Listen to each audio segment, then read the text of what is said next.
Hello बच्चों, let's read the question. Question says match the columns. So column 1 में given है हमें wavelength range and column 2 में type और name of the wave. So बच्चों A entry में है हमारे पास the wavelength should be more than 1 meter.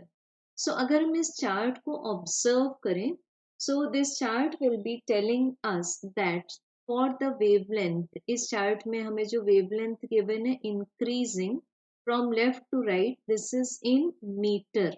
सो बच्चों अगर हम इस चार्ट में ऑब्जर्व करें तो हमें दिखता है कि ये जो रेडियो वेव्स हैं, long radio waves, then radio waves में भी दो टाइप्स हैं, frequency modulated and amplitude modulated. So बच्चों ये 10 टू द पावर 0 का आंसर क्या आता है? 1. So as we move for the radio waves, then long radio waves, so we get that wavelength increases up to 10 to the power 8 meter. So बच्चों A entry का answer matching option हो जाएगा R.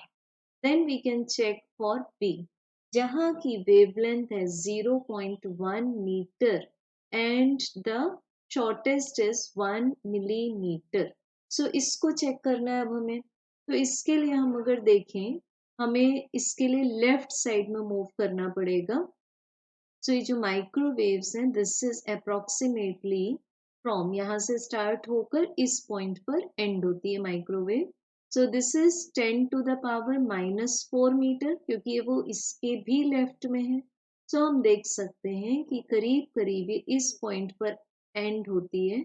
So we can choose the wavelength range as 1 mm to 0.1 meter for the microwaves. So बच्चों B entry का answer आ जाएगा Q. Then entry C में 1 mm से 700 nanometer.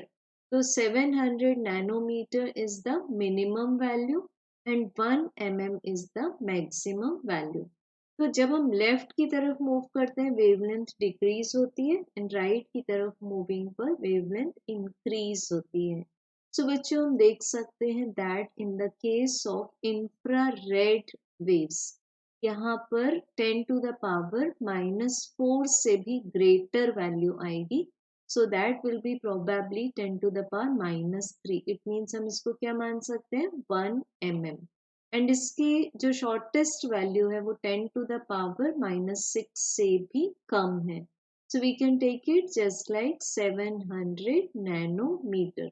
सो बच्चों हमें सी एंट्री का आंसर मिल जाता है पी से, दैट इज इंफ्रारेड. तो करेक्ट सीक्वेंस आता है आर क्यू देन पी. सो ये सीक्वेंस मिलता है हमें ऑप्शन नंबर 3 में. So correct answer is option 3. Thank you.